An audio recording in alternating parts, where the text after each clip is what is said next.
I randomized everything in Pokemon Legends Arceus. Ugh. Where am I? Oh, hello, strange man. Yes, of course I'll go with you. Yellow? Anyway, after a quick tutorial, slow walk, and induction into some kind of outer space themed cult, we finally get a Pokemon. Aw, they're so cute. I'm gonna pick the owl. Wait. What is that? Rowlet looking kind of strong, huh? Okay, our starter ends up being Darkrai. That's kind of insane. All right, Ray, we've got a Pokemon. Let's get out and get after it. But before we're able to make it out into the field to start all that Pokédex research, we have our very first randomized trainer battle against the enigmatic traveling merchant Volo. What do you got, big guy? Imagine challenging someone to a battle and this is your Pokemon. Honestly, it's a good thing you didn't get anything too strong because, surprise, this is also a Nuzlocke. All aboard the Nuzlocke train! I'm talking level caps, I'm talking no items in battle, I'm talking permadeath, and you already know I'm talking only catching the first encounter we see when we enter a named area on the map. For example, our first catch is in this place right here. When we enter a place like this, there's a little name that pops up in the top left corner. After it pops up, we have to catch the first and closest Pokemon that we see. And for this area, that Pokemon ends up being a Glameow. From here, we move on and beat Ray and his Bronzer, then earn the right to cross this bridge by defeating the Bridge Troll, May, and her Basket Legion. Then proceed to roam the Obsidian Fieldlands, passing majestic ice table creatures, dodging dissolving Mantines, all while scooping up a lot of the encounters that we currently have access to. Real quick, we catch Basculin, Tentacruel, Dusknoir, and a male Combee, all in anticipation of our first real test, this level 12 Alpha Pokemon. To the uneducated among you, this may look a lot like the Cricketune that you normally fight here, but no. This turns out to be the tree-toting tortoise itself, Torterra. Before I attempted this battle, I was kind of thinking that 6 Pokemon versus 1 might be a little bit excessive, and that I might want to limit the number of Pokemon that I could use early in the game. But I decided to play it safe and bring a full team since this is my first time actually nuzlocking this game. Boy, was it a good thing that I did, because Alpha Pokemon are way more insane than I remember. Just look at this damage. Thankfully, we managed to get a lucky poison turn 1 with Tentacruel's Poison Sting before losing our big mean jellyfish. Then we decide to try to lower its attack with the Struggle Bug from Combee, but even with its attack lowered, our bee is still obliterated in one hit. Next, we bring in Dusknoir and hit it with a super effective Leech Life. Okay, that damage is frankly embarrassing. Well, Dusknoir is more of a defensive Pokemon anyway, should be able to stand up against, okay. Rip Dusknoir, rip Glameow, rip Foosh. Alright, Darkrai, it's all up to you, bud. Thankfully, our Hex is able to take the fight home, and we don't end up losing our Nuzlocke in the first area. While we did survive, the damage to the team is still very much done, and unfortunately, we can't just Avengers Endgame all our friends back. This is Permanente. Oh, what's that? There's a big, sacred, really important Pokemon that's in some kind of frenzy? Oh, well, I may not know who I am or where I came from or really anything about this place, but I'm pretty sure I'm qualified to handle this one. Before we take care of all that, though, we need to rebuild our team. Thankfully, there are enough encounters that we can get a rare Landfish, Magikarp, Sylveon, an Ursaring, a Cricketune, Sliggoo, and fail to catch a Rhydon. Then we battle this little guy in his little cowboy hat with his little version of the Alpha Pokemon from before. After smacking him around, we head back to the village to try to figure out how we can help our poor frenzied noble friend. So we team up with the professor and do science. Before long, the professor has cracked the case. Just throw stuff, LOL? That's the best you could come up with? Sounds good to me. With our advanced plan to calm the Pokemon solidified, we double back to the Fieldlands, where we defeat Iridia and her Snover, then prepare ourselves to take on the noble Kleavor. This is as good of a time as any to tell you about a couple extra rules that we'll be using for the noble fights. First, if our trainer ever blacks out in the field, it's game over. Dunzo. Kaput. Finito. You get the idea. Second, whenever I take on a noble Pokemon, I have to defeat it in a regular Pokemon battle at least once in the encounter. I can't just throw bombs to win. This is a Nuzlocke. That's lame. With that out of the way, we head in and face down the mighty imposing axe-handed bug Kleavor. We duck and weave our way around its attacks until it runs into a wall and leaves itself vulnerable. Then we send in Sylveon. We get some decent damage and oh my goodness, we just barely survived that. So we swap to Bear, who finishes out the fight with a couple bulldozes. After defeating it in battle, it's not too long before the big bug falls to the might of our bombs. Eat this! Huh. After calming the gentle giant, we're able to evolve Magikarp into a Gyarados, then we catch a Golem and pass a Curious Duo as we head back to town to report our victory to the commander. And in celebration of our win, I decided to splurge on some new drip. Oh yeah, the Ass Kicker 3000 seemed like a good choice. We don our new uniform, then smack around Ray's Scoryupi, and move on to the second area of the game, the Crimson Mirelands. We meet this half-plant, half old lady creature. Turns out this lady had a piece of her wall stolen and she's not happy about it. So we're tasked with tracking it down. We trace the piece to a camp that is literally 50 feet from the entrance of the ruins where it came from, where we have a quick confrontation with this bandit trio slash dance troupe, and we end up doing battle against one of the bandits named Coin. Unfortunately for her, her solo Honchkrow is no match for the fairy might of our Sylveon. After defeating her, the bandits hand over the wall fragment and we bring it back to the plant creature. With the fragment returned, the old lady guides us to our next major battle against the guardian of the swamp, Ursaluna. In the battle, Ursaluna reveals its true form. Oh. It's just a Zubat. That's hilarious. So we're able to take it out no problem with our Golem. Now we can use the power of this bear's sniffer to find hidden treasure and move on to challenge the alpha Pokemon Lilligant. But not before catching an Alolan Ninetales and a Lickitung. With all that out of the way, it's finally time to battle the Frenzied Noble. Thanks to our natural athletic excellence, we're able to match this thing's killer dance moves, then use Gyarados and Sylveon to take it down in battle. Die! And with that final bomb to the face, we have officially calmed the dancing frenzy. With the noble saved, we report back to the commander, then follow the reports of another frenzied noble out to the Cobalt Coastlands. As we arrive, we're forced into a battle against the Kingdom Hearts DLC character, Iridia. What? 2v1?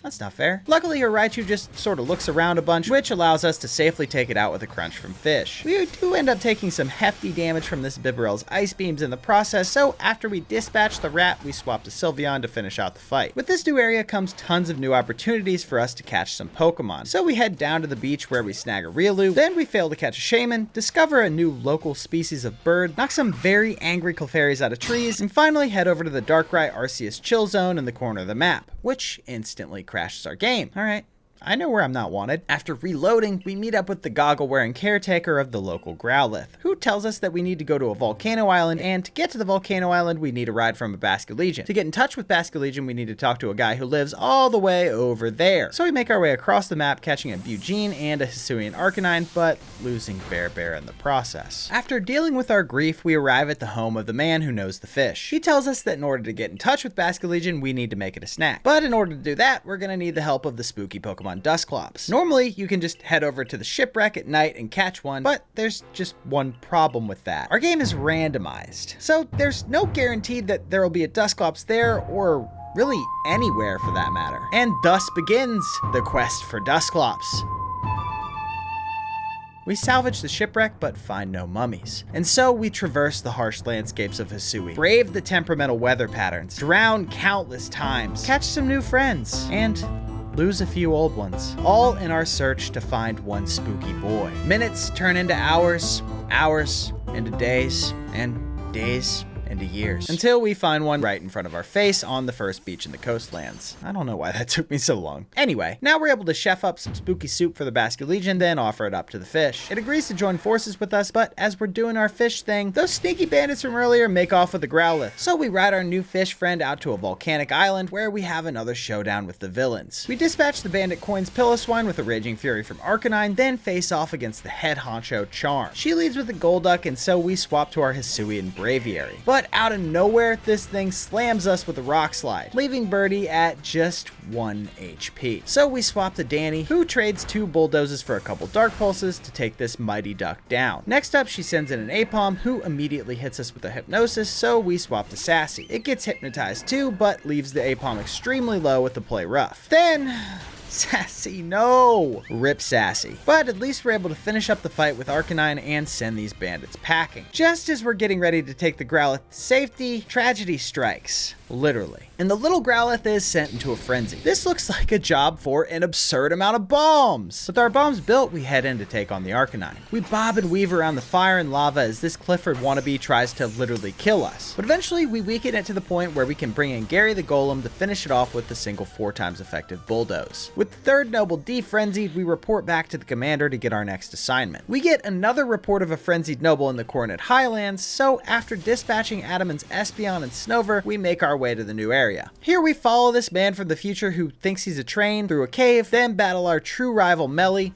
Boo! As a little flex, we decide to lead with Bugene against his Kricketune, and proceed to get our sweet Bugene instantly vaporized by a flamethrower. Sad, but not to worry, Arcanine is able to come in and clean up this Scyther wannabe with a Rock Slide. From here we catch a Magmar in the Ancient Quarry, then take on the Train Man. We're able to beat down his lead Psyduck with our Gyarados, then he sends in a Vulpix, which goes down to an Aqua Tail. Finally, he sends in his extremely threatening ace, Porygon Z. We're too low to stay in with Gyarados, so we swap to Arcanine and hit it with a Raging Fury. Then it fires back with a 4 times times effective Mud Bomb, killing Arcanine instantly. The damage in this game is simply ridiculous. Anyway, Darkrai finishes out the fight from here, and we get to meet our new steed, Sneasler. At this point, we trade out our dead homies, catch a few new Pokemon, and have another battle against Melly. This time it's a 3v1, but not to worry, one of his Pokemon is an unknown, which we take out turn 1 with a Crunch from Fish. But we take too much damage in the process, so we swap the Golem, who super effectively bulldozes us to victory. With Melly out of the way, we're able to head in to try to calm the Noble Electrode with the power of our bombs. So we do just that, dodging its self-destructing children until we're able to send in Drapion, Swords Dance, and take it out with a super effective Cross Poison. Now that the Electrode has finally chilled out, we report back to the commander, then he sends us off to deal with the final Noble Pokemon in the Alabaster Icelands. Before we're able to go there though, we have to battle Ray. Our Porygon Z demolishes his Wurmple with a Tri-Attack, then he sends in his Staravia, who hits us with a Quick Attack followed by a Brave Bird on the same turn, leaving us at just 9 HP. We clap back with a strong style Thunderbolt to take it out, but that leaves us vulnerable as his ace Scizor comes in and kills Porygon with a Quick Attack. Unfortunate, but not too big of a deal, we're able to use our Magmar to melt this steel bug. Then head out to the Icelands, where we find that the Bone Chill wastes are absolutely overflowing with wild Garchomp. This is maybe the least hospitable environment that I could think of for a Garchomp, but hey, it's a sick encounter, so we catch it and add it to the team. From here we head over to meet up with our homies and this tastefully nippleless new guy. As is always the case with a new character in this game, he wants a piece, and so we happily oblige with a battle. This is a great opportunity to put our new killing machine Garchomp to the test. It one-shots his Alakazam, then, okay, yeah, sure, you get to go twice, that's fun. Rip teeth. After that tragedy, we're at least able to take the fight home with a 4 times effective Ice Beam from Ninetales. From here, we chase this little girl and her bird friend around the map until we end up at the Snow Point Temple. We continue our chase all the way to the top of the temple, where we do battle against 3 of her Pokemon at once. Drapion's able to one-shot her Magnemite with a Crunch, but takes a super effective high horsepower from her Pikachu and gets paralyzed by her Eugene. So we swap to Danny, who finishes out the fight with a couple Dark Pulses. From here, we head out to the roof, where we have another battle against the Great Braviary. In battle, it reveals its true form. Oh,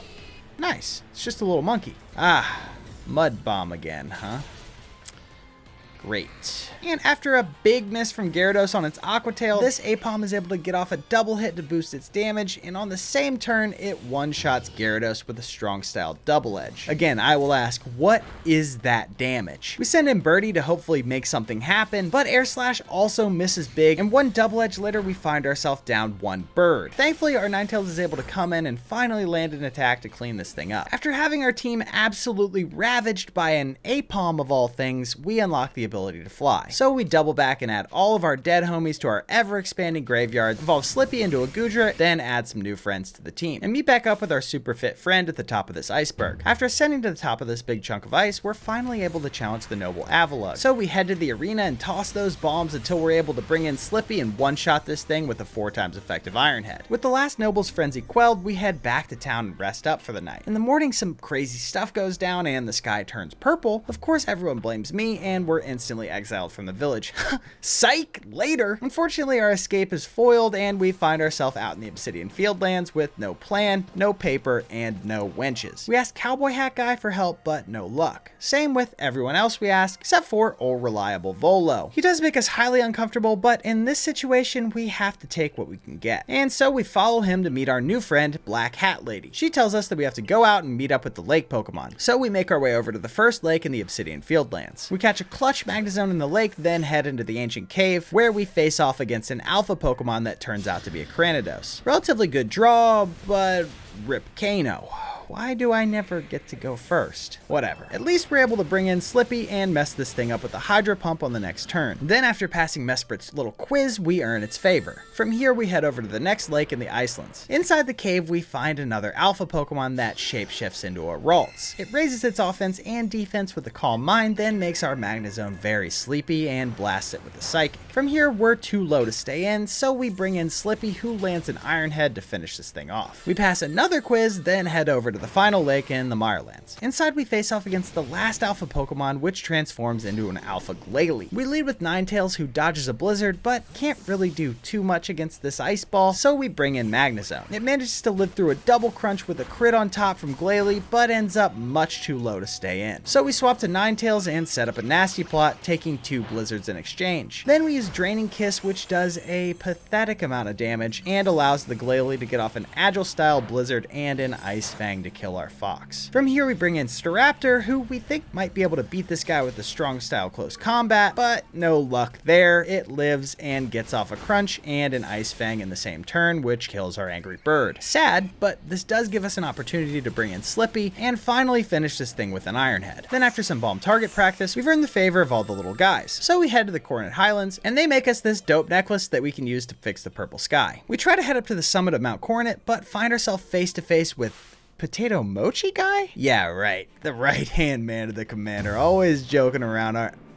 Oh. He seems pretty serious. Unfortunately, we're forced to take on our one true love in battle. He leads with a Float Soul against Slippy. In turn 1, we take a Shadow Ball to the face, which also lowers our defense. But we boost it right back up with a Shelter on the next turn, then we get hit with the Hypnosis, leaving us drowsy. The next turn, we're too drowsy to move, so we take another Shadow Ball, but after that, we're actually able to get a second Shelter off, which causes this rat's next Shadow Ball to miss. From here, we hit this thing with the Dragon Pulse, then Mochi Man swaps it out and brings in a Mr. Mime, which gets off a close combat to kill Slippy. This all happens in the course of one turn. This battle system is BS. Thankfully, we're able to bring in Magnezone to finish off this Mr. Mime with a Flash Cannon and also take out his Spheal and Float Soul with a couple Thunderbolts. Same with this next Pokemon Cranidos, but Flash Cannon instead of Thunderbolt. With the Mochi Man out of the way, we're free to head up to the top of the mountain to face off against the commander. Turn 1, we set up a Calm Mind with our Espeon, which allows us to take out his lead Tentacruel with a single Psychic. Then his next two Pokemon Combee and Toxicroak both meet the same fate. But in the process, we've taken enough chip damage to the point where his Oshawott is able to come in and finish off our Psychic Dog. Not to worry though, Magnezone is able to come in and clean up the fight. After all those battles, we're kind of running low on Pokemon, so we double back to try to catch some of the encounters that we've missed to beef up our team a little bit. We don't spend too long doing this because the second Pokemon that we find turns out to be Arceus. Yeah, that'll do. So we take Dialga's dad up to the top of the mountain and put this boy in timeout. Then Palkia comes in and blows up our spot, so we go into a cave, use God to destroy some bandits, then make a special Pokeball to deal with the Palkia. With the new ball, we're able to go balm it up against this legendary, then finally catch it. While the world is safe for now, our work isn't done yet. We meet back up with Kagura, who tells us we need some more plates, so we go and catch a bunch of legendaries to get them. In the process, we also have a rematch against the commander on Prelude Beach. To start the battle, BP takes way too much damage from his Heracross, so we bring in the big gun Arceus to clean it up with a couple extra sensories. Then we live through a super effective Water Pulse and take out his Glameow with a Judgment, same with his next Pokemon Rotom and his final Pokemon Unknown. After securing all the plates we need and gathering some wood, we lug these plates up to the top of Mount Coronet, where we find out that, plot twist, Volo has spiky hair. Who could have seen this coming? Not only is his hair spiky, but his team is pretty killer and he wants to battle. For some reason, his lead is still a Spiritomb, which our fairy type Arceus eats for breakfast with a Judgment. Then he sends in a Graveler, who hits us with a super effective Poison Jab, so we swap to BP, who takes this pile of rocks out with a single Flash Cannon. Next, he sends in a Starly that goes for a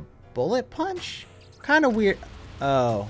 He gets to go twice. Not only does he get to go twice, but his next move, Close Combat, crits and kills our magnetic friend. So we bring Arceus back in, recover some HP, then one-shot this bird with another Judgment. Next up is Volo's Sudowoodo, who hits us with a super effective Iron Head that thankfully doesn't do too much damage, but it's still a bit worrisome, so we swap to Darkrai and use a couple of Dark Pulses to take out this Pseudo Tree in one turn. Now he's down to his final Pokemon, Clefairy, and worried about some kind of fairy nonsense, we swap to our Avalugg as this thing goes for a Calm Mind. And it's a good thing we did that because our Avalugg gets one shot by a Moonblast instantly after swapping in. But this does give us the opportunity to swap in Toxicroak and finish off this little fairy. In defeat, Volo summons the deity Giratina and we're immediately forced to take it on. Since we finished with Toxicroak in the last battle, it goes out first and instantly gets demolished by an Earth Power. So we swap to Arceus and have a holy showdown. We're able to set up Calm Mind and use Recover to stall through this thing's relentless shadow forces until it runs out of PP for that ridiculously powerful move, and without it, it can't do much to us as we chip it down with extra sensories. We defeat the God of Death, but double plot twist, it comes back to life with a full health bar in its second form. So we gotta battle this guy all over again. Thankfully, we were able to save a couple PP on Judgment for this exact occasion. So after boosting our attack with Calm Mind, those Judgments are just enough to take this big guy out. Now with Giratina defeated and Arceus already on our team, our work here is done. Like the video and subscribe to the channel if you enjoyed it. Till next time.